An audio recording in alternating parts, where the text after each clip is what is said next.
పేరెంటాల్ని పిలిచి భోజనం పెట్టి ఆశీర్వాదం తీసుకుంటే నీ పురుడు చల్లగా ఉంటుంది.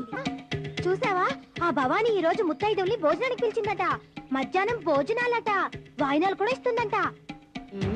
పెడుతుంది పెడుతుంది. పొట్టున్నాడది ఈ గడప తొక్కని చెప్తాను. ఒక చేతి మీద వండగలనో లేదో. పాపా, అన్నం చూడిపోతుందో చూడమ్మా.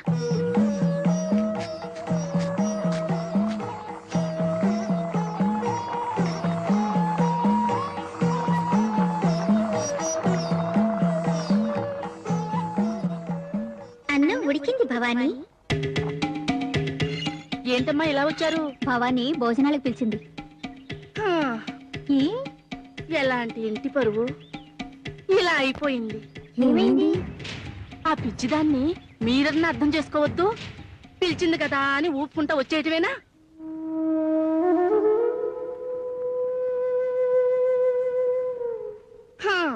అన్నానికి పిలిచిన వాళ్ళు రాక ఆకులిలా నట్టింటో పడుంటే ఇంటికే అరిష్టం.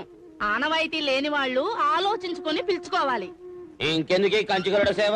ఆకులు ఆవులకి వంటలు కుక్కలు పడైతే పోద్ది. వద్దు పిన్ని, తప్పకుండా వస్తారు. సరేనమ్మా, 10 నిమిషాలు చూస్తాను. వస్తే సరే, లేకపోతే విస్తాలు తీసి పారేస్తానంతే. కాశీ అన్నపూర్ణమ్మక్క,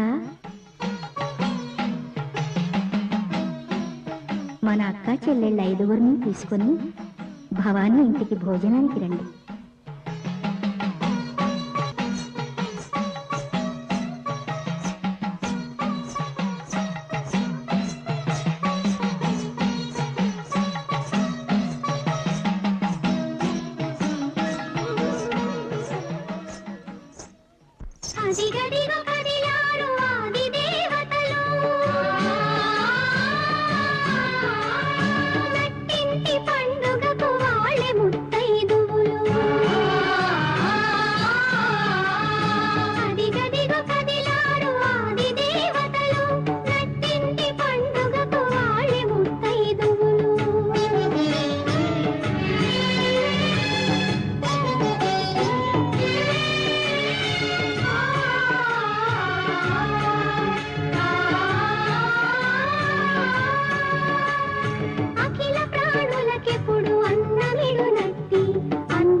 దీర్ఘ సుమంగళీ భవ.